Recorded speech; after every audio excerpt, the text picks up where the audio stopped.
Dans ce programme, nous allons étudier la signification d'une marche par la foi. Vous êtes sauvés par la foi et vous marchez par la foi. Au début d'un ministère, c'est certainement la question la plus importante de la vie. Pourquoi ? Parce que chacun marche par la foi, mais notre système de pensée occidental remet le concept de foi en question. Les adeptes du Nouvel Âge aimeraient vous faire croire que si vous voulez assez fort à quelque chose, cela se réalisera. Est-ce exact ? Ou bien est-ce que la Bible nous dit « c'est vrai, c'est pourquoi j'y crois ». Il est important que vous réalisiez que tout le monde marche par la foi. Le problème est de savoir que croyez-vous. Voyons ensemble ce que Dieu répond à cette question fondamentale sur la vie. Nous allons donc parler d'une question cruciale de la vie. Il s'agit du thème de la foi. La Bible affirme que nous sommes sauvés par la foi. C'est par la grâce que vous êtes sauvés, par le moyen de la foi. Éphésiens 2:8. Vous marchez par la foi et non pas par la vue. La foi est la base de notre relation. Dans les proverbes, nous lisons « Beaucoup de gens proclament chacun leur bienveillance, mais un homme fidèle, qui le trouvera ?» Proverbe 20, verset 6. C'est le fondement même d'un ministère chrétien. Le Seigneur a dit « Ce que tu as entendu de moi en présence de beaucoup de témoins, confie-le à des hommes fidèles. » Paul dit « Parce que Christ m'a trouvé fidèle, il m'a appelé à son service. » Du reste, ce qu'on demande des serviteurs, c'est que chacun soit trouvé fidèle. 1 Corinthiens 4:2 affirme cela. Votre identité est la base de votre marche chrétienne, votre position d'enfant de Dieu, votre salut par la foi, votre marche par la foi, tout est littéralement enveloppé par l'idée de la foi. Il y a une quarantaine d'années est née une petite fille dans les faubourgs de Nashville. Elle appartenait à une famille noire de Bon-Baptiste du Sud. Cette petite fille souffrait d'une grave pneumonie. Ensuite, elle contracta un virus qui l'handicapa à tel point qu'elle dut porter des prothèses aux jambes.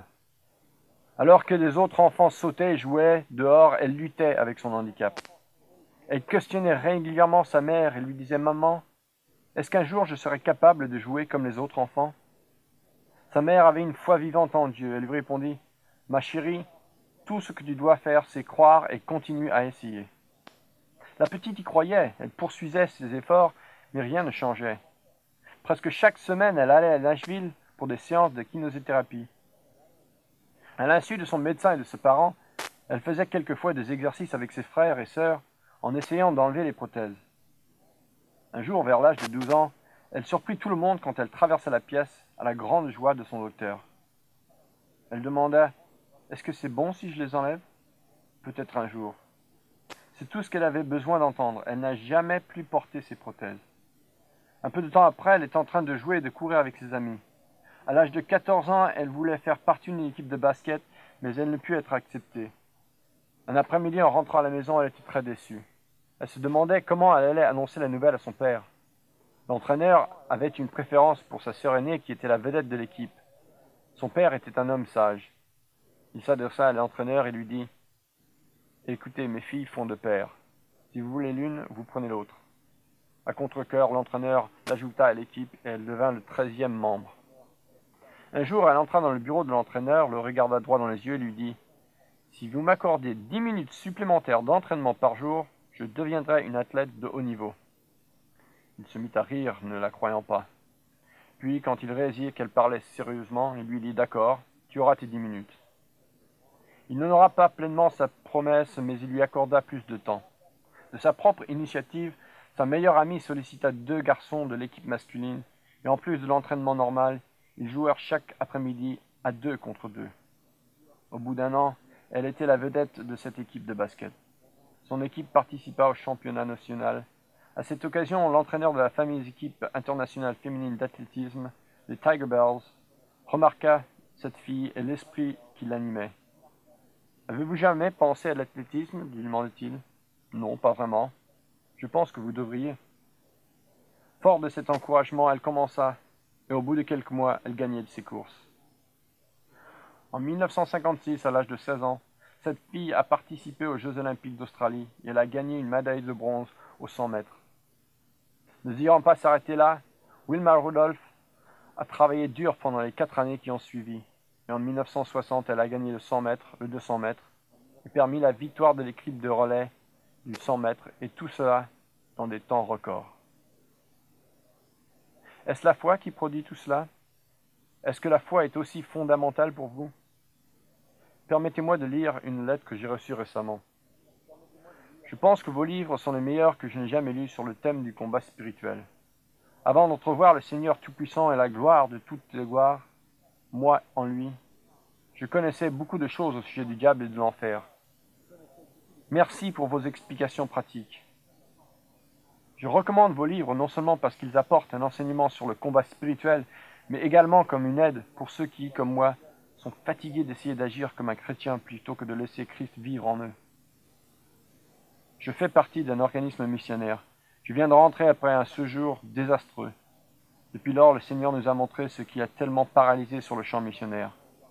Maintenant, je peux vraiment remercier le Seigneur de nous avoir amenés dans ce temps de crise qui a révélé ce qui manquait dans notre connaissance et notre compréhension de la marche avec le Seigneur. Avant de partir en mission, je pensais que j'étais capable de donner un cours sur le combat spirituel, sur l'éducation des enfants, sur les relations conjugales, etc. Quand nous sommes rentrés, je n'étais plus sûr de pouvoir lancer une pierre qui atteigne le sol. Malheureusement, il y a un nombre effrayant de gens qui vivent dans la défaite aujourd'hui et qui peinent parce qu'ils ont une fausse perception de leur véritable identité. Qu'est-ce que la foi? Quelque chose de magique? Ou bien si je crois très fort à quelque chose, cela se réalisera? Non, c'est la pensée du nouvel âge, ce n'est pas la foi. J'aimerais partager 3 choses avec vous au sujet de la foi. Si nous les retenons fermement, elles nous garderont sur la bonne voie. 3 choses bien remises en question dans notre monde moderne. Le nouvel âge rejettera chacun de ces points. Tout d'abord, la foi dépend de l'objet de votre foi. Il ne s'agit pas de dire « je crois », tout le monde croit. La vraie question est de dire « vous croyez en quoi » ou plutôt « vous croyez en qui ». Il faut toujours que votre foi ait un objet. La seule différence entre la foi chrétienne et la foi non chrétienne, c'est l'objet de votre foi. Par exemple, chacun marche par la foi. Mais vraiment chacun. En venant ici, vous avez conduit votre voiture par la foi. En Caroline du Sud, croyez-moi, vous conduisez vraiment par la foi. À l'approche d'une intersection, puisque le feu était vert, vous avez traversé franchement, n'est-ce pas? Vous avez agi par la foi, croyant que de l'autre côté, les automobilistes avaient un feu rouge. Non seulement cela, mais vous avez également cru qu'ils se sont arrêtés en voyant le feu rouge. Ça fait beaucoup de foi, vous ne croyez pas? Si vous n'aviez pas cru tout cela, qu'est-ce que vous auriez fait face à l'intersection? Vous auriez probablement marqué l'arrêt, vous auriez avancé mètre par mètre. Le principe qui régit la vie, c'est la foi. Vous mangez par la foi. Vous allez peut-être rentrer ce soir et ouvrir une boîte de soupe. Ça vous est déjà arrivé d'avoir une boîte abîmée? Je n'ai pas aimé certaines, je n'ai jamais eu de boîte abîmée. Mais j'ai imaginé ce soir, vous rentrez, vous ouvrez une des boîtes, les côtés sont un peu bombés, 3 ou 4 verres flottent à la surface. Auriez-vous le courage de prendre une autre boîte? Si oui, que feriez-vous? Vous verseriez le contenu dans un autre récipient. Vous examinerez la boîte avec soin, n'est-ce pas? Et si vous trouvez 5 ou 6 boîtes abîmées sur une seule étagère, vous conclurez plus jamais de soupe Campbell. Un jour, en revenant d'un rassemblement de jeunes, j'ai acheté une bouteille de Upper 10 pour 4 sous. Vous vous rappelez cette glorieuse époque où vous pourriez acheter une bouteille de soda pour presque rien? Vous vous rappelez, ça ressemblait un peu au 7-Up. Peu importe, j'ai avalé une grosse gorgée et je l'aurais craché immédiatement. J'ai vu que le tiers de la bouteille était mauvais. Depuis lors, je n'ai jamais bu de Upper 10. Et vous, savez-vous ce que vous faites? Vous buvez des boissons en boîte. Vous ne pouvez même pas voir ce qu'il y a dedans. Quand vous lisez la composition, vous vous demandez même ce que vous buvez. Mis à part le sucre et l'eau, les ingrédients ne sont pas très clairs. Et voyez-vous, vous buvez par la foi. Nos autorités sanitaires nous assurent que nous pouvons boire l'eau, consommer les denrées alimentaires en toute sécurité. Dans d'autres parties du monde, croire en la qualité de l'eau et de la nourriture révèle une pure supposition. Le point important, c'est que la foi doit avoir un objet. C'est ce que vous croyez qui compte. Quand notre foi est endommagée, c'est dur de le regagner. Je pense par exemple au mariage, à cause d'un seul acte d'infidélité, ça peut prendre des années pour restaurer une relation. Donner votre confiance à quelqu'un peut prendre des années. Le Seigneur Jésus-Christ est l'objet valable pour notre foi. Et pourquoi en est-il ainsi? Ouvrez avec moi le chapitre 13 de l'Épître aux Hébreux. Vous comprendrez pourquoi je crois que la Bible affirme que Jésus est l'objet fondamental de notre foi. Hébreux 13, 7. Souvenez-vous de votre conducteur qui vous a amené la parole de Dieu. Considérez l'issue de leur vie et imitez leur foi. Verset suivant. Jésus-Christ est le même hier, aujourd'hui et pour l'éternité. Pourquoi est-ce que Jésus est un objet valable pour notre foi? Réponse, parce qu'il est immuable. Il ne change jamais, il est éternel. Jésus n'est pas soumis aux limites de l'univers qu'il a créé.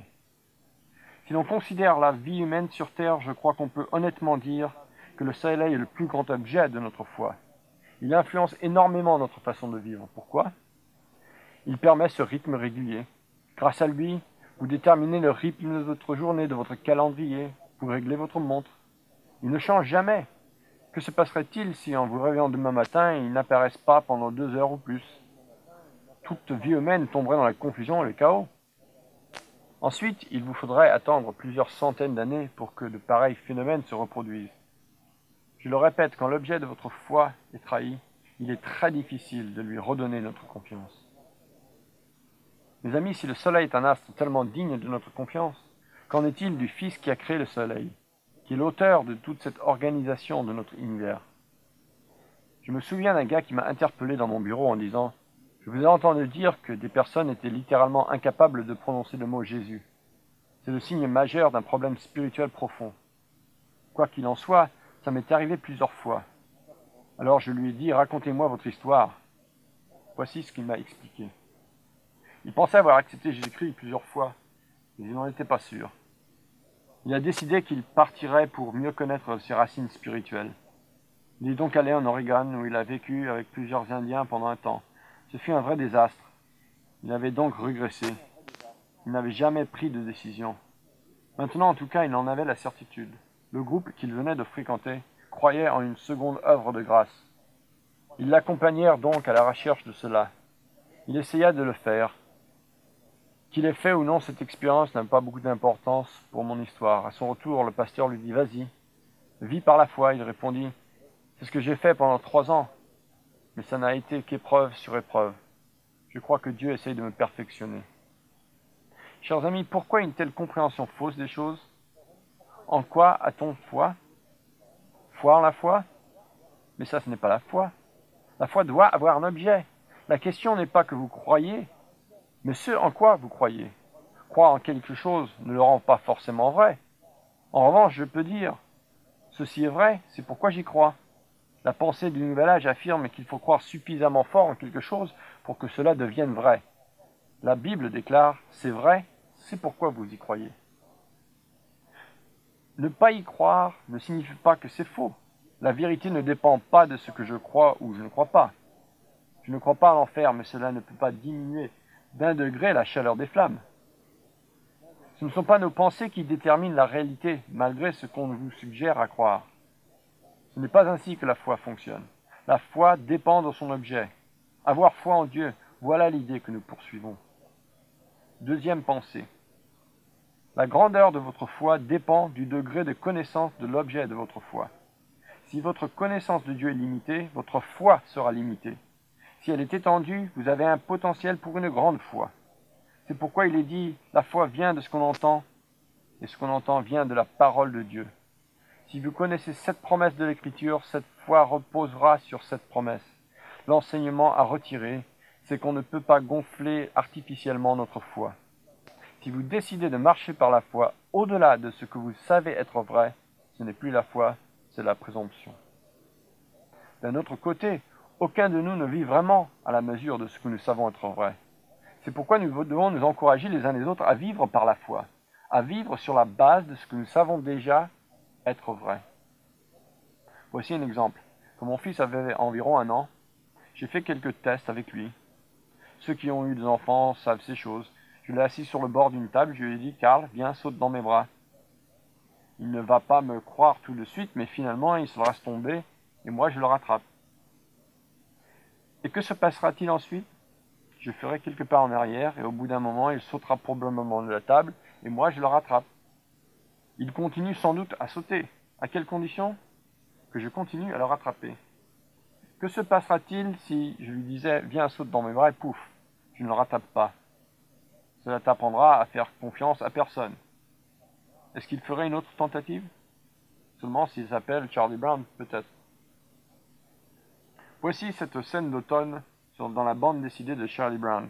Chaque année, Lucy lui dit « Tape dans le ballon » et vous savez ce qui va se passer.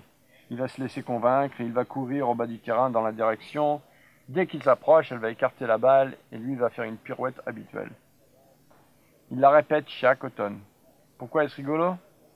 Parce qu'elle n'est pas vraiment un objet valable dans la foi. Et lui est irrécupérable. Vraiment, il ne mérite pas sa confiance. Imaginez que je sors avec mon fils Karl qui a maintenant 2 ans et sa sœur Heidi qui en a 4. J'installe Karl sur une grosse branche au bas d'un arbre.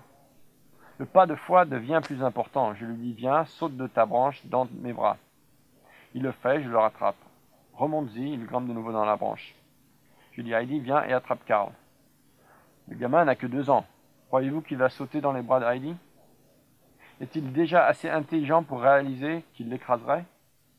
Voyez-vous, j'ai changé l'objet de sa foi. Maintenant, je ne lui demande plus un pas de foi légitime. Alors que mon fils grimpe dans l'arbre de la vie, que va-t-il se passer avec l'objet de sa foi? Peut-être vais-je le décevoir ou bien il grimpera assez haut, ainsi je ne pourrai plus le rattraper. À une certaine époque, mon fils pensait que j'avais raison de tout et de tout le monde. En fait, le rôle de tout parent aujourd'hui, c'est d'expliquer à son enfant que sa véritable identité n'est pas d'être enfant de Neil Anderson, mais enfant de Dieu. Peu importe à quelle hauteur il grimpera sur l'arbre de la vie, Dieu sera toujours là pour le soutenir et pour le rattraper s'il tombe. Mon Dieu sait cela, mais moi, je ne le serai pas. Mais je ne suis pas destiné à être l'objet final de la foi de mon fils. C'est Dieu qui doit l'être. Comme Jean-Baptiste, il faut qu'il croisse afin que je diminue. C'est un point important quant au rôle des parents dans l'éducation aujourd'hui. Permettez-moi de cette simple remarque.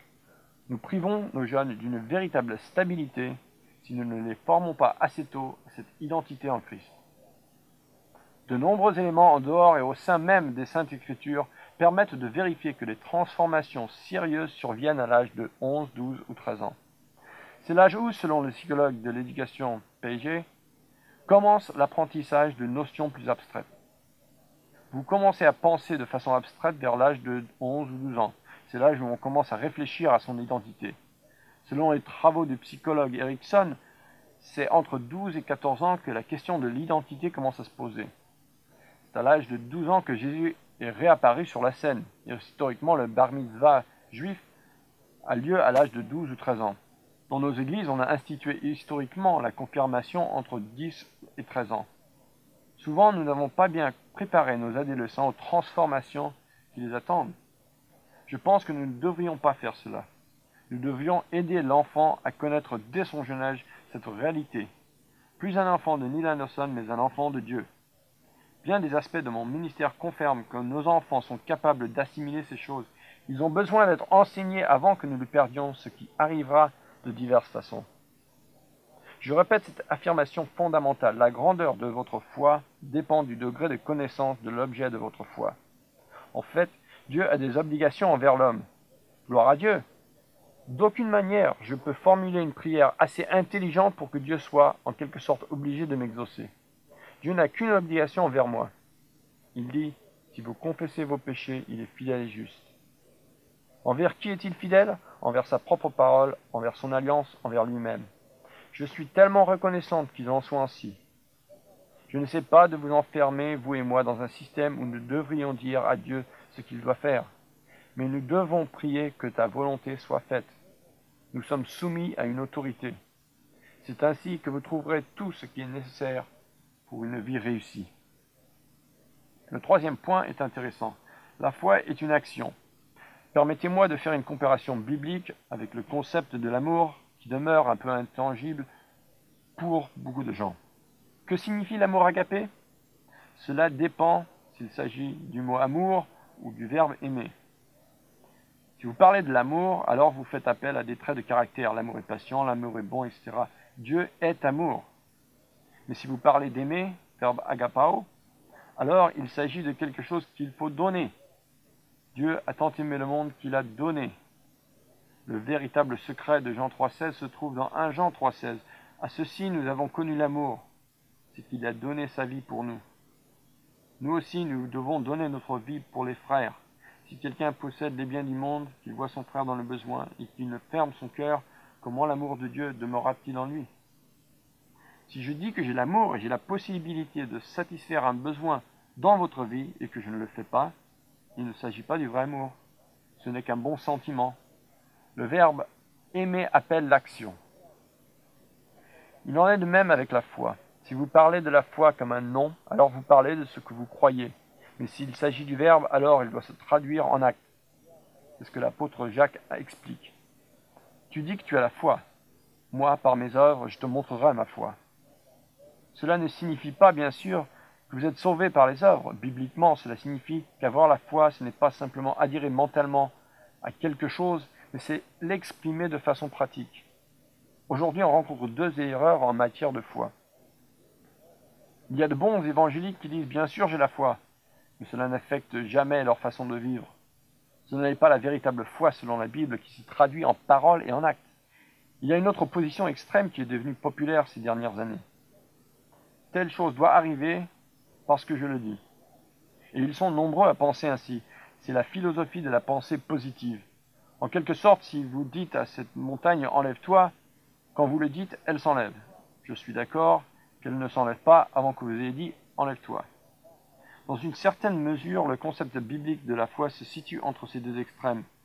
Je ne donne pas simplement un assentiment mental à quelque chose, mais si j'y crois littéralement, cela va produire des changements dans ma vie et dans mon comportement. C'est ce gars qui tend un fil de fer au-dessus des chutes de Niagara et qui évoque sur un unicycle sous les applaudissements de la foule. Ensuite, il leur dit « Combien d'entre vous pensent que je peux le faire cela avec un homme sur mes épaules ?»« Ok, vas-y. » Voyez-vous, c'est le gars qui monte sur les épaules qui a la foi. Il y a donc trois affirmations simples au sujet de la foi. La foi dépend de son objet. La grandeur de notre foi dépend du degré de connaissance de l'objet de notre foi. Et la foi est une action. Rappelez-vous, mon fils, il pourrait être assis au bord de la table et dire « Mon père pourrait me rattraper », mais il ne saute jamais. Croit-il que je peux le rattraper ? Il n'a pas la foi en moi, au sens biblique du terme. La vraie foi produit des changements de comportement. Si nous voulons jeter un regard critique sur notre façon de nous identifier et sur l'objet que cela produit dans notre foi, c'est un document dans votre livret qui s'intitule « Je serais heureux si j'avais du succès, si, etc. » Il est impressionnant de voir combien les réponses que nous donnons à ces questions influencent l'appréciation légitime de notre valeur. Même parmi les chrétiens, je constate beaucoup de confusion. J'entends dire nos dons spirituels déterminent notre valeur. Non! Au cours de l'enseignement sur les dons spirituels dans 1 Corinthiens 12, nous lisons ceci. Dieu a disposé le corps de manière à donner plus d'honneur à ceux qui en manquaient. Non, notre valeur ne vient pas des dons. Dieu n'a pas distribué de façon égale les dons, les talents et l'intelligence. Dieu a donné aux uns un talent, à d'autres 2, et à d'autres encore 5. Ô Seigneur, comment as-tu pu faire cela? Je ne sais pas. Est-ce que seule la personne qui a reçu 5 talents peut avoir le sentiment légitime des valeurs personnelles? Ce n'est pas vrai. Ça vient de l'intelligence? Non. Dieu a choisi les choses folles du monde pour confondre les sages. De la beauté? Non. Une des plus grandes prophéties au sujet du Christ dit ceci. Il n'avait ni apparence ni éclat pour attirer notre regard. Ce n'est pas son apparence physique qui attirait, c'était sa personne. Mais quels sont alors les vrais critères de valeur? J'ai conçu un genre de tableau d'évaluation. J'aurai du succès si, je serai heureux si, etc. Je me souviens de ma fille Heidi quand elle avait 15 ans. Un jour, j'ai distribué ce tableau à ma famille. Je leur ai dit, voulez-vous bien le remplir? C'est un questionnaire d'évaluation personnelle. Vous avez une échelle de 0 à 5. Alors qu'est-ce que ça donne? Heidi avait des 1 en face de chaque question. 1 en face de valeur, 1 en face de satisfaction, 1 en face de bonheur. Je l'ai interpellée vivement en disant « Pourquoi as-tu mis des 1, Heidi ?» Il faut savoir qu'à cette époque-là, elle avait un petit ami qui n'était pas vraiment une réponse à la prière de ses parents. Ce petit ami faisait du surf autour du monde, et tout l'univers de ma fille tournait autour de cela. Comment puis-je avoir du succès s'il est à Hawaï? Comment puis-je être épanoui s'il est au Fidji? Mais comment puis-je alors avoir du succès s'il est quelque part en Australie? Alors je priais en disant « Seigneur, envoie-lui un évangéliste ou alors un grand requin blanc. » Je suis heureux de vous dire que le garçon ne fait plus partie du tableau. Je ne sais pas ce que le requin blanc vient faire là-dedans. Veuillez prendre ce questionnaire vous-même. Je serai heureux si j'aurai du succès. Si la réponse que vous donnerez à ces questions constitue l'ensemble de vos croyances de base, et vous marchez actuellement par la foi en fonction de ce que vous croyez. Chacun d'entre vous marche actuellement par la foi. D'après vous, qu'est-ce qui va vous donner de la valeur, du bonheur, du succès, de l'épanouissement, de la joie? Supposons que vos besoins physiologiques soient satisfaits. C'est une bonne supposition pour nos pays occidentaux, car dans d'autres régions du monde, ce n'est pas le cas. Vous serez principalement préoccupé par ce qui, à mon avis, va contribuer à vous rendre épanoui dans la vie. Si vous avez faim, je sais quelle sera votre préoccupation. Vous cherchez de la nourriture, n'est-ce pas? Dans l'ensemble, ces besoins sont tous satisfaits dans notre vie. Mais que se passe-t-il si notre système de croyance n'est pas tout à fait exact, s'il y a une déviation dans notre raisonnement? Bien sûr, il n'est pas question ici de satanistes qui sont dans l'erreur totale, mais personne n'a une perception parfaite de ce qui est fondamentalement vrai. J'aime bien comparer cela à un jeu de golf. Mon fils avait 6 et 7 ans, je lui ai acheté un petit jeu de golf pour débutants. En fonction de son âge, de sa taille, de son poids et quelle distance pouvait-il, à votre avis, envoyer la balle? S'il se débrouille bien, il peut envoyer à 70 ou 90 mètres. Mais si son coup dévie de 15 à 20 degrés, où est-il? Il est toujours sur le fairway. Donc, si son maximum est de propulser la balle à 70 et de dévier le trajectoire de 15 à 20 degrés, il est toujours sur le fairway. De coup en coup, il évolue donc sur le fairway. Mais s'il projette la balle à 140 mètres, 160 mètres et qu'il dévie de 20 degrés, où serait-il? Il ne serait plus sur le fairway, mais dans les herbes hautes. Mais maintenant, mon petit garçon envoie la balle à plus de 160 mètres avec 20 degrés de déviation. Où est-il? Hors des limites où cherchons la balle. C'est ce qui se passe dans la vie. Quand vous vous lancez dans l'existence, il y a la famille où vous avez grandi, l'école que vous avez fréquentée. À partir de tout cela, vous avez créé votre propre système de croyance. Vous pensiez que vous seriez heureux, épanoui, que vous connaîtriez le succès, mais alors que vous continuez à marcher sur le fairway de la vie à l'âge de 30, 40 ou 50 ans, vous réalisez que vous êtes au milieu des broussailles. Je pensais que mes convictions me conduiraient vers le succès, je pensais que je serais heureux, et finalement vous êtes troublé. Vous n'êtes sans doute pas conscient de la situation de nos enfants. Si vous avez été élevé dans notre société il y a une trentaine d'années, c'est normal. Certains de nos enfants sont encore à l'école secondaire et leur système de croyance accuse déjà une déviation de 90 degrés. Et certains connaissent des troubles avant même de sortir de l'adolescence. Mais je pensais pourtant que mes objectifs conduiraient vers le succès, la joie, la satisfaction. Mais faut-il attendre d'être sur la pente descendante? Non, je ne pense pas. Je crois que Dieu a conçu la vie et nous a créés, vous et moi, de telle sorte que nous puissions savoir à tout moment si nous marchons selon le modèle de Dieu ou si nous marchons ou non dans la vérité. Comment pouvez-vous le savoir? Supposons que nos besoins physiologiques soient satisfaits. Nous avons déjà parlé de cela. Nous sommes principalement motivés par ce qui va nous procurer le bonheur, la joie, etc. Mais supposons qu'il y ait une faille dans le raisonnement. Quelque chose se produit, vous freine, vous empêche d'atteindre vos objectifs. Comment allez-vous réagir sur le plan des émotions? Il me semble que je ne serai plus une personne de valeur. Tout ce qui, à mon avis, pouvait contribuer à ma valeur semble impossible à réaliser. Comment vous sentirez-vous? En général, ce sera la dépression, ce sera le désespoir. Si votre objectif est incertain, je ne sais pas comment cela va finir, comment allez-vous réagir sur le plan des émotions? Vous serez anxieux. Si quelqu'un vient vous barrer la route, vous serez en colère. Réfléchissez un instant à ces choses. Essayez, si vous avez le courage, de suivre dans votre livret. Tout cela est si important, mais j'aimerais vous communiquer un message tellement libérateur dans ce programme. Pensez à ce qui se passe dans notre propre vie. Imaginez que vous avez une fille adolescente.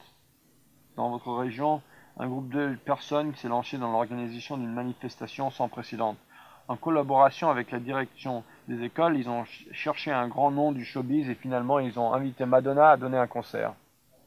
Vous êtes un couple chrétien sérieux, vous avez fondé un foyer chrétien et il est peu probable que vous laissiez votre fille écouter Madonna. Et l'adolescente est bien consciente. Pendant une semaine, tout le monde va aller écouter Madonna. Ce sera le plus grand événement. Il s'agit de la venue d'une artiste de renommée mondiale. Votre fille rentre et traîne dans la cuisine en ronchonnant. « Qu'est-ce qui ne va pas, ma chérie? Rien. Est-ce que nous pouvons parler ensemble? Non. Allons donc. Mais tu ne comprends pas. Et vous ne comprenez vraiment pas les raisons de sa dépression. Pourquoi?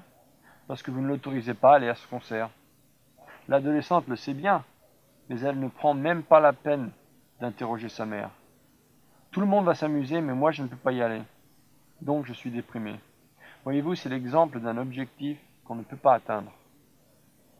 Que se passe-t-il si elle est incertaine de la réponse? Ça peut être impossible, ça peut être possible. Peut-être que papa et maman me laisseront y aller. Est-ce que tu t'es déjà posé la question? Non. Mais quand vas-tu le faire? Je ne sais pas. Je dois prendre mon courage à deux mains. Écoute, tout le monde va y aller. Alors qu'est-ce que tu attends pour interroger ta mère? Chaque fois qu'elle pense que c'est impossible, elle se sent anxieuse. Finalement, elle prend son courage à deux mains. Maman, est-ce que je peux aller à ce grand concert samedi?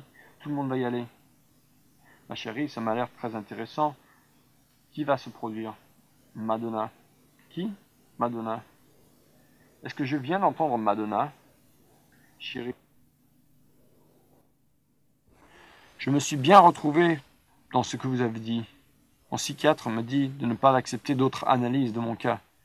Honnêtement, j'étais d'un autre avis. En fait, cette femme n'avait pas bien entendu parler. 2 ans auparavant, elle m'avait invité chez elle avec ma femme. Très rapidement, nous avons compris pourquoi nous étions là. Elle m'avait entendu prêcher et elle s'était dit « Voici enfin un homme qui pourra gagner mon mari à Jésus-Christ. » Après 20 ans de vie commune, il n'a pas encore fait l'expérience du salut. Et mes enfants ne sont pas sauvés non plus. Sa démarche n'est pas difficile à comprendre. Et personne ne peut d'ailleurs reprocher à cette femme qu'elle ait fait du salut de sa famille son but primordial dans sa vie. La réalité, l'espoir d'atteindre son objectif diminuait de jour en jour. Son mari et ses enfants n'étaient pas intéressés. Ils ne voulaient pas entendre ce qu'elle avait à leur dire. Ce qui est pire, c'est qu'elle a vécu en tant que témoin. Cette pauvre femme était tout à fait déprimée. Écoutez, les enfants, ne voulez-vous pas devenir chrétiens et être comme moi? Non merci, maman, nous préférons être comme papa. Tout cela est très sérieux, plein de vérité, et nous devons arriver à en dégager des conclusions. Est-ce faux d'avoir ce genre d'objectif? De désirer en tant que mère avoir une famille chrétienne qui vit dans l'harmonie et dans le bonheur? Qu'est-ce qui peut bloquer un tel objectif, mes amis? Chaque membre de la famille peut le faire. Non seulement ils peuvent le faire, mais ils vont le faire. Vous ne vivez pas avec des personnes parfaites. Vous êtes en train de me demander si c'est le mauvais but. Si c'est là ton but, maman, tu seras émotionnellement tantôt en haut, tantôt en bas comme un yo-yo. J'aimerais encore citer une fille qui rentrait du service missionnaire court terme déprimée. Elle n'avait aucune raison d'être déprimée et elle le savait. C'était une fille agréable, sympathique, elle avait de bons parents. Pourquoi était-elle déprimée? Ses parents m'avaient demandé si je pouvais la recevoir. Je répondais oui, bien sûr. Le jour de notre entretien, j'ai pris une feuille de papier et j'ai déterminé 3 colonnes. Église, maison, école. Je lui ai demandé de remplir les colonnes en se demandant « Je serais heureuse à la maison si mon père faisait ceci ou cela ». Elle a énoncé pas mal de choses dans ce chapitre. Pour l'église, les choses allaient bien. Pour l'école, les choses se compliquaient. Je serais heureuse si j'avais beaucoup d'amis. Je lui ai dit « Vous estimez que vous n'avez pas beaucoup d'amis ?» J'ajoutais « Il y a quelqu'un à l'école que vous estimez avoir beaucoup d'amis ?» Oui, répondit-elle. La personne qu'elle décrivait avait un tempérament et des caractéristiques tout à fait opposées à elle. Je lui ai dit « Si vous étiez comme cette personne, vous auriez beaucoup d'amis et vous seriez heureuse. » Exact. Quel est son problème? Elle a un objectif impossible à atteindre. Elle n'a aucune possibilité d'être comme cette personne. Elle n'a même pas intérêt d'essayer d'être comme cette personne. Je lui ai expliqué tout ce que nous avons déjà vu dans le cadre de notre conférence et soudain, toute sa dépression a disparu. Elle commençait à emprunter une bonne voie au lieu de poursuivre un objectif impossible à atteindre. Je me rappelle avoir donné un cours sur la croissance de l'Église à l'université. À la sortie, les étudiants firent des commentaires enthousiastes. « Je vais prendre cette Église et nous allions atteindre toute la ville pour Christ. » Qui peut mettre un frein à un tel objectif, mes amis? Chaque membre de l'Église, bien sûr. Il y aura bien des anciens membres du Conseil qui essaieront. « Oh, nous prierons pour ceux qui quittent l'Église. » Est-il faux d'avoir, comme ces étudiants, un tel objectif? Voici encore une histoire étonnante. Il y a quelques années, on m'a demandé d'être orateur d'une retraite de famille pour toute une église. Ce groupe allait venir ici la semaine après la fête des mères. Les responsables m'ont rappelé un mois avant en me demandant si je pouvais venir le jour de la fête des mères. J'allais refuser quand ma femme Joanne me dit « C'est bon, tu peux y aller ». Je lui ai dit, mais chérie, c'est ta journée. Oh, tu sais, je préfère rester marié. Donc, elle m'a encouragé à m'y rendre. C'était un effacement total pour Joe parce qu'à mon retour, le dimanche soir, j'ai pressé dans notre église. J'ai rapporté un joli cadeau. Quand je l'ai acheté, j'ai même formé un projet. C'était un joli panier cadeau. À l'intérieur, il y avait des petits pots de confiture de pommes et quelques petits pains. Je m'avais fixé l'objectif, un peu pour me racheter, que le lundi matin, je me lèverais tôt et que je préparerais le petit déjeuner. J'aime faire cela de temps en temps aussi. Je me suis levé très tôt et j'ai tout fait dans les règles de l'art. Voilà mon fils qui arrive, les yeux encore pleins de sommeil. Il essaye d'attraper une boîte de céréales. Je lui dis une seconde, Karl, nous allons nous asseoir autour de la table et manger des petits pains. J'aime pas les petits pains, papa. Nous allons nous asseoir autour de la table et manger des petits pains. Je n'aime pas les petits pains, papa. Nous allons nous asseoir autour de la table et manger des petits pains. Avec colère, il a remis la boîte de céréales à sa place, il est reparti dans sa chambre. Il venait de bloquer la réalisation de mon objectif. Alors je suis allé le trouver, je lui dis, je suis désolé mon fils, tu peux avoir des céréales. Je ne veux pas de céréales. Je me souviens d'une autre histoire avec ma famille, je leur ai dit, nous allons tous aller à l'église ensemble, je dois prêcher à un tel endroit et nous devons partir à 9h15, ok? Je me suis levé le matin, j'ai fait tout pour atteindre mon objectif. Je suis allé dans la salle de bain le premier, j'ai préparé le petit déjeuner, j'ai tout fait. À 9h15, j'étais assis seul dans la voiture. Peu de temps après, ma femme et mon fils sont sortis. Où est Heidi? La pression était en train de monter. Je pensais à mon témoignage vis-à-vis de cette église. Je sors de la voiture et j'entre dans la maison. Heidi, où es-tu? Une voix me parvint depuis la pièce de fond. Qu'est-ce qui ne va pas, papa? Est-ce que je suis en train de bloquer tes objectifs? Il n'y a qu'une solution dans l'histoire de voiture, n'est-ce pas? C'est comme l'histoire de cet homme à 45 ans qui a travaillé pendant 20 ans dans une entreprise aérospatiale. Son succès dépend de l'obtention ou non de la prochaine promotion, et celle-ci dépend de la signature du prochain contrat. Par ailleurs, il y a quelques gars dans l'environnement qui ont peut-être aussi besoin d'une promotion. Mais lui, il a des enfants qui vont entrer à l'université. Il a besoin de ce revenu supplémentaire. Son succès repose entièrement sur l'obtention de ce contrat et de la promotion. Un jour, le patron l'appelle et lui dit « Eh bien, nous avons obtenu le contrat, mais j'ai confié le poste de directeur des projets à ce jeune gars là-bas.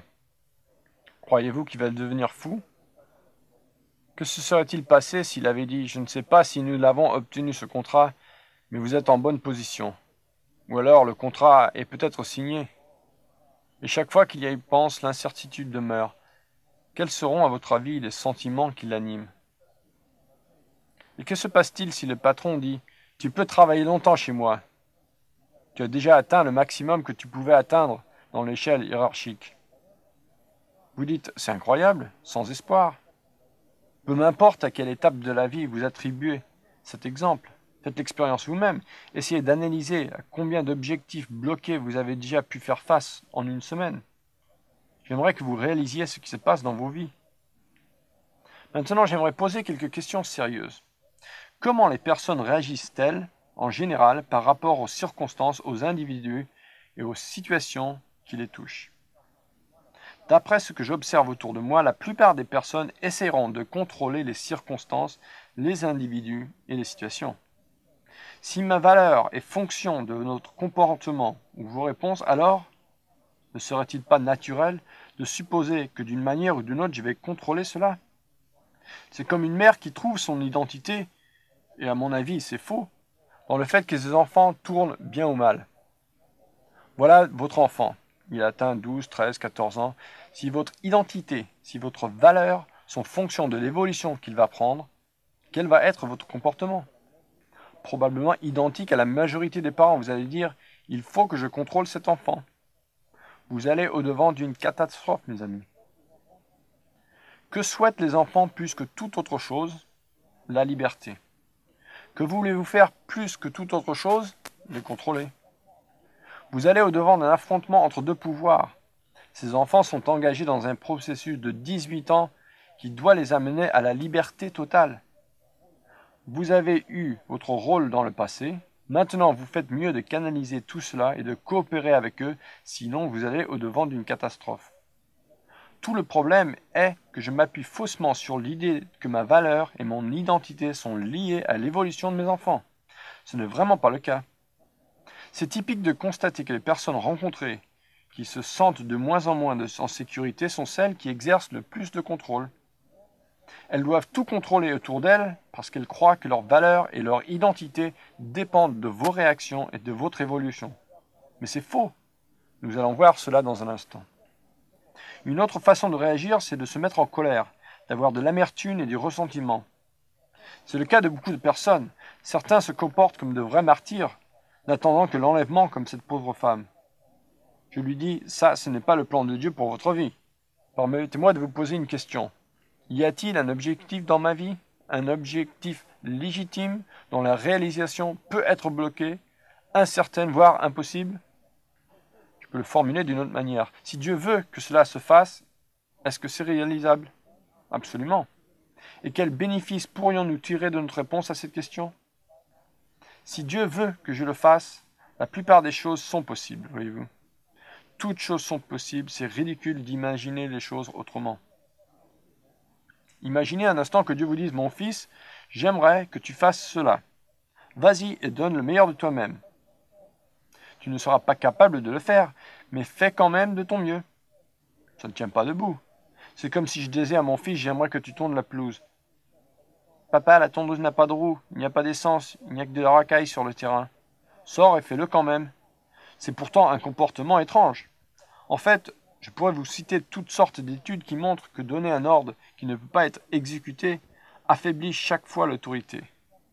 En tant que chrétien, je suis censé pouvoir dire « Je puis tout par celui qui me fortifie ». Je le crois, mais comment puis-je le vivre? La véritable question n'est pas de savoir si je peux faire telle ou telle chose, c'est de savoir si Dieu veut que je la fasse. Si toutes choses sont possibles, peut-être que je ne fais pas les bonnes choses. Pour aller plus loin, je dois tout d'abord faire une distinction très importante entre un objectif et un désir. Voilà une définition peu théorique. Mais je vais m'appuyer là-dessus pour nous permettre d'avancer ensemble. Un objectif, c'est un but précis, conforme à la volonté de Dieu dans notre vie, dont la réalisation ne dépend ni d'autres personnes, ni de circonstances sur lesquelles nous n'avons ni la capacité, ni le droit d'exercer le moindre contrôle. Il y a deux expressions importantes, ni la capacité, ni le droit. Rappelez-vous la guerre du Golfe. Qui disait que Saddam Hussein avait la capacité de contrôler l'Irak? Avait-il le droit de le faire, ce qu'il a fait? Non, le monde entier attendait avec consternation de voir ce qui allait se passer. Est-ce que cet homme était un malade qui contrôlait tout? Avait-il un sentiment d'insécurité? Oui, un horrible sentiment d'insécurité. Une personne qui détruit la vie humaine pour se protéger, ainsi que son propre système, est non seulement une personne malade, mais franchement peu sûre d'elle. Il y a un nombre efférent de personnes qui souffrent d'insécurité, qui deviennent malades et qui essayent de contrôler tout ce qui les entoure, prétendant qu'elles incarnent l'autorité. En fait, ce comportement affaiblit en tout état de cause leur autorité. Faisons maintenant la différence avec un désir. Un désir est un but précis dont la réalisation dépend de la coopération d'autres personnes, de la réussite de certains événements et de circonstances favorables. Est-ce que Dieu fait la distinction entre un objectif et un désir? Je pense que oui. Par exemple, en Ézéchiel 18, 25, 32, il est dit « Vous dites, la voix du Seigneur n'est pas normale. Écoutez donc, maison d'Israël. Est-ce ma voix qui n'est pas normale? Ne serait-ce pas plutôt vos voix? Je ne désire pas la mort de celui qui meurt. Convertissez-vous donc et vivez. » Est-ce que tous se convertiront et vivront? Non, je ne pense pas. Je ne pense même pas que Dieu pense nécessairement ainsi. Est-ce que ça le dérange là-haut au ciel? Je ne pense pas non plus. Est-ce que ses émotions sont comparables à des montagnes russes? Nous lisons également dans le Nouveau Testament « Je désire que tout parvienne à la repentance et à la connaissance de la vérité ». Sera cela le cas pour tout le monde? Non, probablement pas. Mais c'est le désir de Dieu. Pouvez-vous imaginer Dieu faire ce type de commentaire? Voilà un de mes enfants qui partage les 4 lois spirituelles. L'autre lit le texte, il choisit le bon cercle. Va-t-il prier? Non, etc. C'est inutile de penser que Dieu agit ainsi.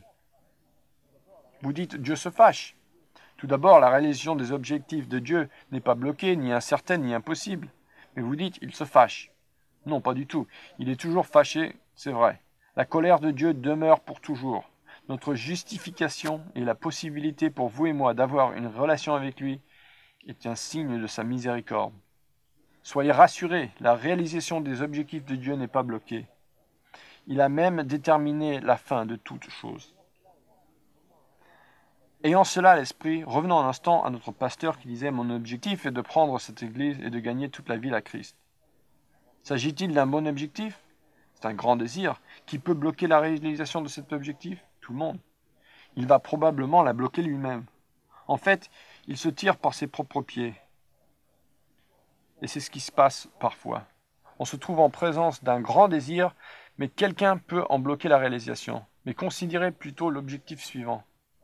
Je veux être le pasteur que Dieu veut que je sois. Est-ce un bon objectif? Oui, tout à fait. De plus, il est intéressant de noter que ce sera le meilleur moyen d'amener toute cette ville à Christ. Mon objectif, c'est d'avoir une famille chrétienne heureuse, harmonieuse, où l'on s'aime les uns les autres. Est-ce un objectif? Non, c'est simplement un désir valable. Mais quel devrait être l'objectif? Je désire être la mère et l'épouse que Dieu veut que je sois. Est-ce un bon objectif? Vous faites bien de le croire. Et c'est là l'objectif de Dieu. En ce qui concerne mon foyer, mon objectif est d'être le mari et le père que Dieu veut que je sois. Voilà l'objectif de Dieu pour ma vie. Qui peut bloquer la réalisation d'un tel objectif? Moi seul, en fait. Vous pensez peut-être, mais les enfants se rebellent. Cela ne va pas bloquer la réalisation de votre objectif, mais elle sera éprouvée par vos enfants rebelles. Cela ne bloque pas mon objectif d'être le père que Dieu veut que je sois. Si jamais l'enfant avait besoin d'un père ou d'une mère selon Dieu, c'est plus que jamais à ce moment-là, c'est très important. Un gars s'adressa à un groupe de yuppies. L'un d'entre eux leva la main et dit « Pas mal votre exposé, mais j'ai un problème. » « Oui, c'est quoi? »« Vous m'avez enlevé mon droit de faire des reproches. » »« Quel effet ça vous fait? » ?»« Je suis en train d'y réfléchir. » Personne ne vous empêche d'être ce que Dieu veut que vous soyez. Personne ne peut faire cela. Je me rappelle cette femme qui est venue me trouver en pleurs, disant « Pendant des années, j'ai reproché à mon mari d'être responsable de mon manque de spiritualité parce qu'il ne m'accompagnait pas à l'église. » C'est faux, n'est-ce pas? Qu'en pensez-vous? Effectivement, c'est faux. Personne ne vous empêche d'être ce que Dieu veut que vous soyez. C'est l'objectif de Dieu pour votre vie. L'une des questions les plus faciles auxquelles le Nouveau Testament répond, c'est quelle est la volonté de Dieu pour ma vie? 1 Thessaloniciens 4:3. Ce que Dieu veut, c'est votre sanctification.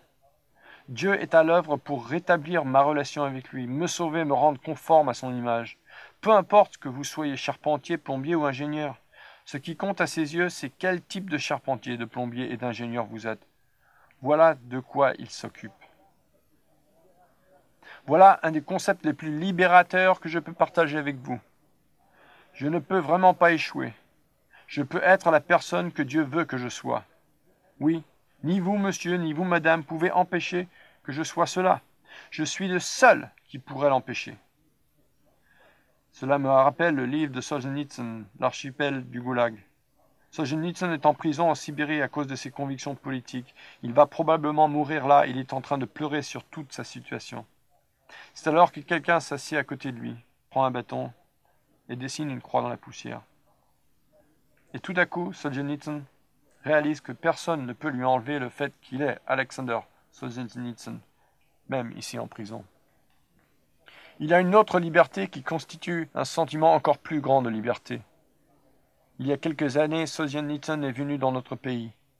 En s'adressant à nous, il dit « Vous ne réalisez pas la liberté qui est la vôtre et la possibilité qui s'offre à chacun de vous.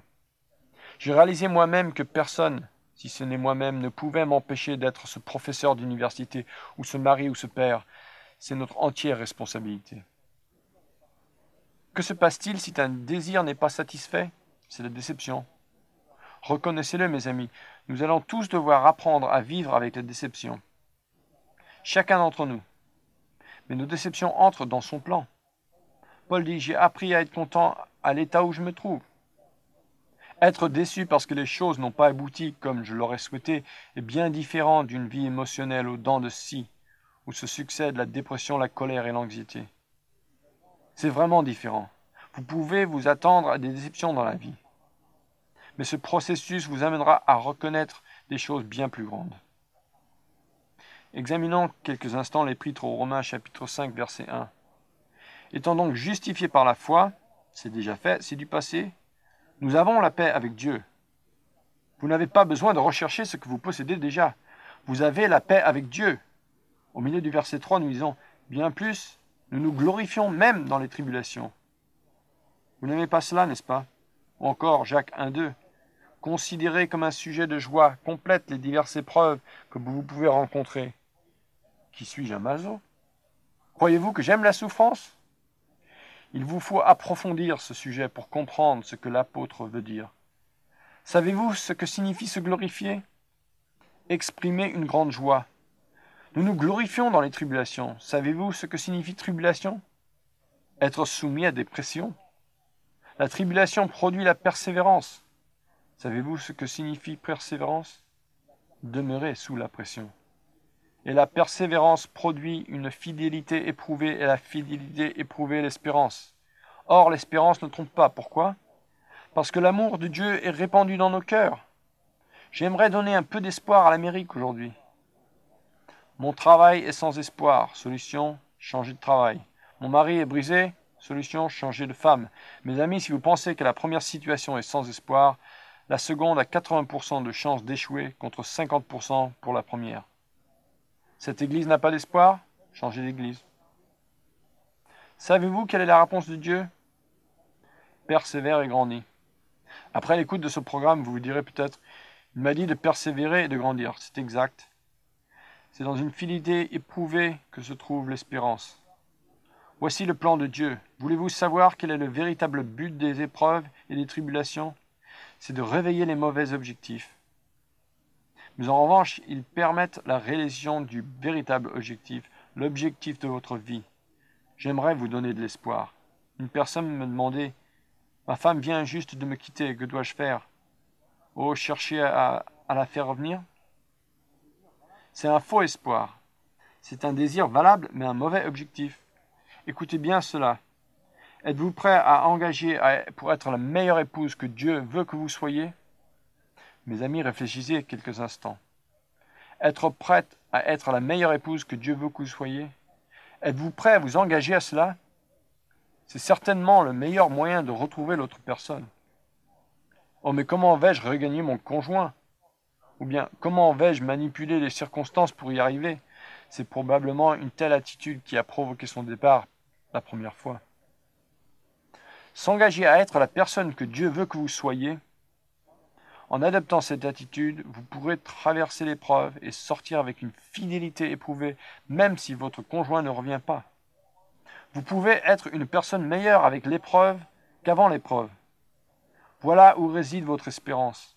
En fait, il s'agit d'examiner sérieusement si l'objectif, votre véritable objectif, est celle d'amour dont parle l'apôtre Paul. L'objectif de Dieu pour notre vie, c'est d'aimer. Le but de cette recommandation, c'est l'amour. Vous reconnaîtrez mes disciples à leur théologie. C'est ce que nous pensons souvent, n'est-ce pas? Comment reconnaîtrez-vous les disciples de Dieu à leur amour? Le fruit de l'esprit, c'est remarquable, c'est l'amour, la joie, la paix, la patience. Revenez à votre brochure. Si c'est ça, qu'est-ce qui remplacera la dépression? Si le but de notre formation, c'est l'amour, quelle est l'étape suivante? La joie. À la place de l'anxiété, vous connaîtrez la paix. À la place de la colère, vous connaîtrez la patience, la persévérance dans l'épreuve. Ce n'est qu'après une longue période de souffrance et d'épreuve que vous vous mettrez en colère. Il n'y a pas de hasard, mes amis. C'est merveilleux de voir combien la parole de Dieu est cohérente quand elle nous garantit un espoir légitime dans un monde qui affiche tellement peu d'espoir aujourd'hui. Vous et moi, nous sommes enfants de Dieu. Où trouvez-vous votre vraie valeur? Elle n'est pas liée ni aux dons spirituels ni aux talents. Dieu est juste. Il se donne également à tous. Vous le réalisez d'autant plus que vous savez qui vous êtes. Nous sommes tous enfants de Dieu. Nous sommes tous en relation avec Dieu et devrions tous faire cette expérience du Père que nous pouvons appeler Abba Père. Savoir cela ne sera pas pleinement suffisant pour vous assurer votre valeur, mais c'est un fondement essentiel. Prenons une personne qui sait aujourd'hui que Dieu l'aime, qu'elle est un enfant de Dieu, que ses péchés sont pardonnés, que Dieu a préparé une place pour elle, qu'il n'a plus peur de la mort. De plus, cette personne a accepté le grand objectif de Dieu pour sa vie, être conforme à son image, revêtir son caractère divin et manifester les fruits de l'esprit, l'amour, la joie, la paix, la patience, la bonté, la bienveillance, la fidélité, la douceur, la maîtrise de soi. Est-ce que cette personne sera mal dans sa peau? Je ne pense pas. Vraiment pas. Cette personne doit avoir une juste perception d'elle-même et avoir de la joie dans sa vie. Voyez-vous, ce qui me réjouit, c'est que Dieu est juste. Chaque enfant de Dieu a la même possibilité de vivre ces choses. Il y a quelques années, alors que j'enseignais à l'université, je ne connaissais pas ces choses que je suis maintenant en train de partager avec vous. Je connaissais le Seigneur, je connaissais la Bible, mais je ne savais pas comment l'expliquer vraiment. Je me rappelle qu'une fille qui fréquentait notre section de l'université, aux yeux du monde, elle n'avait jamais vraiment rien pour plaire. Elle était grosse, des cheveux gras, une mauvaise mine. Son héritage familial était épouvantable. Son père était un alcoolique qui avait quitté la maison depuis longtemps. Sa mère se débattait avec 2 boulots au mi-temps pour essayer de joindre les bouts. Elle avait un frère qui faisait du trafic de drogue et qui faisait de temps à autre des apparitions. Cette fille arriva dans notre université et se lia d'amitié avec chacun. Tous l'aimaient et voulaient être autour d'elle. Je lui dis « Mais quel est votre secret ?» Elle savait qu'elle n'avait pas grand-chose de comparable dans le monde. Elle avait découvert qui elle était en tant qu'enfant de Dieu. Elle avait les attributs de Dieu en elle. Elle a quitté l'université avec l'un des gars les plus gentils. Elle a trouvé un travail manuel. Elle aime la vie. Que donnerez-vous en échange pour avoir la joie, la paix, la patience, la bonté, la bienveillance, la fidélité, la douceur, la maîtrise de soi? Une nouvelle voiture, un diplôme, un meilleur rang social? Voyez-vous, nous pensons que si nous étions beaux, intelligents ou que sais-je, ces choses, la joie, la paix, etc., suivraient tout naturellement. En d'autres termes, le fruit de l'esprit se manifesterait automatiquement. Non, bien sûr que non. Le fruit de l'esprit se manifeste si nous sommes remplis de l'esprit. Et dans ce domaine, tout enfant de Dieu a exactement les mêmes chances. J'aimerais encore citer la 2e épître de Pierre pour essayer de consolider tout cela si nous pouvons. Examinons les 2 thèmes. D'une part, savoir qui vous êtes en tant qu'enfant de Dieu, cette véritable fondamentale. Tout être humain sur la terre a la possibilité d'entrer en relation avec Dieu, d'être vivant en Jésus-Christ, c'est-à-dire spirituellement vivant maintenant. D'autre part, notre croissance vers la maturité. Examinons donc ce passage de la 2e épître de Pierre, chapitre 1, verset 3. Sa divine puissance nous a donné tout ce qui contribue à la vie. Qu'entendons nous par vie? C'est l'union de notre âme et esprit avec Dieu. C'est là que nous trouvons la base de notre identité. Bien-aimés, vous êtes maintenant enfants de Dieu, voilà la vie et la piété. C'est là votre croissance spirituelle. En nous faisant connaître celui qui nous a appelés par sa propre gloire et par sa vertu. Par elle, les promesses les plus précieuses et les plus grandes, Dieu a tout accompli. Ce qu'il attend de nous, c'est que nous croyions ces choses. Nous a été donné afin que par elle, vous deveniez participants à la nature divine en fuyant la corruption qui existe dans le monde par la convoitise. À cause de cela, faites tous vos efforts pour joindre votre foi. La foi est fondamentale. Si votre foi est fausse, qu'en sera-t-il de votre marche chrétienne? Elle sera également fausse et on ne pourra rien y changer. Mais ce que Dieu a fait, c'est qu'il m'a donné le pouvoir de l'imiter. Il m'a donné sa nature divine parce que Christ vit en moi. La vertu, à la vertu la connaissance, à la connaissance la maîtrise de soi, à la maîtrise de soi la persévérance, à la persévérance la piété, à la piété la fraternité. De quoi s'agit-il? À la fraternité l'amour, c'est le but ultime de formation de notre caractère. Est-ce que Pierre mentionne les dons? Non. Les talents? Non. Dieu est juste. Si ces qualités sont les vôtres, que va-t-il en résulter? Si ces choses, verset 8, existent en vous, elles ne vous laisseront pas sans activité ni sans fruit par la connaissance de notre Seigneur Jésus-Christ. À la question sur la valeur d'une personne, la Bible nous dit que personne ne sera laissé sans activité, sans fruit. Qui peut faire cette expérience? Chacun d'entre nous. Qu'arrive-t-il si ces choses n'existent pas dans votre vie? Écoutez le verset 9. Celui qui ne les possède pas est un aveugle. Il a les yeux fermés. Il a mis en oubli la purification de ses anciens péchés. Vous avez oublié qui vous étiez. Voyez-vous quel amour le Père nous a donné puisque nous sommes appelés enfants de Dieu, et nous le sommes. Ce que nous serons n'a pas encore été manifesté. Mais nous savons que lorsqu'il sera manifesté, nous serons semblables à lui, parce que nous le verrons tel qu'il est. Celui qui a cette espérance en lui fait quoi? Il se purifie lui-même. Vous avez oublié qui vous étiez. Souvenez-vous de cet enseignement fondamental qui est la base de toute vie chrétienne. Que se passe-t-il si ces choses n'existent pas dans votre vie? Écoutez encore le verset 10. C'est pourquoi, frères, efforcez-vous d'autant plus d'affermir votre vocation et votre élection. En le faisant, vous ne broncherez jamais. Quelle merveilleuse promesse de Dieu. Vous ne broncherez jamais. C'est le seul endroit dans le Nouveau Testament où l'on trouve un tel message d'espoir.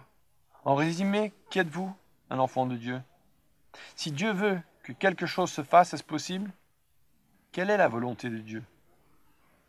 Pouvez-vous être la personne que Dieu veut que vous soyez? Absolument. Prions ensemble. Père, nous sommes tellement reconnaissants pour ta parole, qui est une lampe à nos pieds. Merci de nous avoir appelés, d'avoir fait de nous un membre de ta famille avec tout ce que cela implique. Je prie, Père, que cela soit pleinement vrai dans la vie de chacun de ceux qui suivent ce programme. Nous sommes entrés dans cette relation parce que nous savons que c'est ta volonté. Ton esprit témoigne à notre esprit que nous sommes enfants de Dieu. Merci pour ce privilège. Au nom de Jésus. Amen. Que Dieu vous bénisse.